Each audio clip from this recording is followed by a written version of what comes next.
Welcome, viewers. Today, we have two very important and special guests. We have here Dr. Oppenheimer, prestigious scientist working on the Manhattan Project.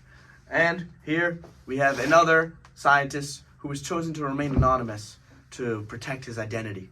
So today, we will be discussing the topic of the Manhattan Project and all of our thoughts on it and what we believe are the plans of the United States government. So, Mr. Scientist, could you please explain to us the reason for the Manhattan Project and your thoughts on it? Well, at first, I was informed about what I was working on and the large project that we would be continuing to pursue. They didn't tell me the details of said project, and I wasn't allowed to talk about my work to anyone, including friends, family, etc. Then I later pieced together that we were building an atomic bomb that would later be dropped on Japan to help in the war.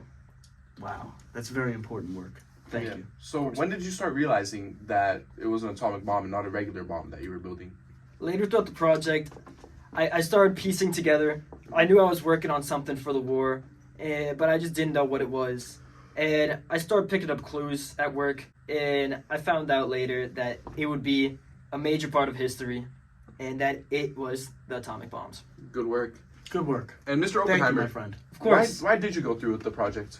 Well, so the reason why we started the Manhattan Project was because we received word that the Germans were in development with an atomic bomb. That's some scary stuff. That's man. Yeah. scary stuff. Not wanted in because their hands. We don't want that in their hands. If Not at the all. Germans were to develop the atomic bomb before the Americans, then the Germans have superiority over the Americans and over the rest of the world. So what we did, we started the Manhattan Project so we could get a head start against the Germans. We could develop the atomic bomb, and we could use the atomic bomb and maybe scare the Germans or use the atomic bomb to win the war. That's the reason why we started the Manhattan Project. Yeah, and we're very aware that if the Germans had it in their hands, they would use it for very evil, obviously, in our eyes. So I find it shocking, honestly, that Mr. Oppenheimer didn't share any of this information with you. You weren't even aware that you were making an atomic bomb. Wasn't. So, True. why, Mr. Oppenheimer, could you please explain to us why you didn't share this information with your scientists that were working so closely with you for such a long period of time? So the reason why I didn't share any of this information with the scientists was because, when we're dealing with such heavy topics of bombs and radiation and war, lots of second thoughts may come into your head. So if the scientists know that they're making these bombs that could be used for mass destruction, so they could be used for mass destruction, but so the scientists will start to get second thoughts and they'll start to maybe back out or not want to and you build might have a bombs. whistleblower on your Yeah, hands. then we could get a whistleblower, and That's then the not Germans or the Japanese could figure out that we're making bombs. they're making Oh, A-bombs, that would be and then very they bad. then they ramp up production and they make A-bombs, and now we don't have A-bombs, but they do. So we just decided to keep it a secret for the higher ups. Let the scientists do the job. We'll give them pay. We'll give them the resources. We'll just tell them what to do. They'll do the stuff, and it's no harm, no foul. Yeah. Good. And how do you feel about this way of Do you feel- operations? Yeah, do you feel that being sheltered from the truth helped you out? Or do you think you would have said something even if you were told the truth? I believe it helped me in many ways, including my safety and my privacy, because if it let out that I was working on such a project, I could get into trouble with family and others if they found out.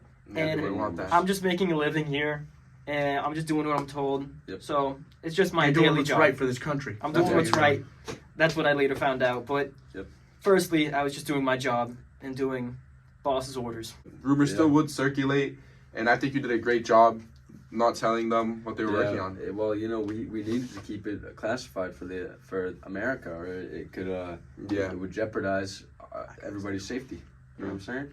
Yeah, that makes sense. So, Mr. Oppenheimer, Yes, sir. you said, and I quote, "I felt that they would be built regardless of whether I helped or not. It was just my duty to build them before everyone else." Please explain this and go into detail of why you said that quote. Well, so technology advances daily. So somebody is going to come up with an A-bomb, but whoever gets the A-bomb first is they reign supreme technically because That's they true, have it's true. the advantage. And that before would be anybody so, else. Mr. Scientist. How long did the Manhattan Project take in total? It's been from 1942 to 1945, about 3 years. Oh, that's very interesting. And Dr. Oppenheimer, Yes, sir. how many bombs were made in the process of this? In the Manhattan Project, during the Manhattan Project, we made about 3 bombs. Oh, What were the names of them? We had Gadget, the test bomb. We had Little Boy, and we had Fat Man. And Mr. Scientist, what was the names of the cities that you dropped them on? They were dropped on Nagasaki and Hiroshima, Japan. Oh, okay. It's very interesting. So I think that concludes our interview for the day. Do you have any last words, Dr. Oppenheimer? Well, what I would like to say for the people at home and for the viewers that may be watching this, we're only scientists. We're not only scientists, we are men too. We cannot forget our dependence on our fellow men. I mean, not only our material dependence, without which no science would be possible, and without which could not work. I mean, also our deep moral dependence in that the value of science must lie in the world of men, that all our roots lie there. These are the strongest bonds in the world, stronger than those that bind us to one another. These are the deepest bonds that bind us to our fellow men.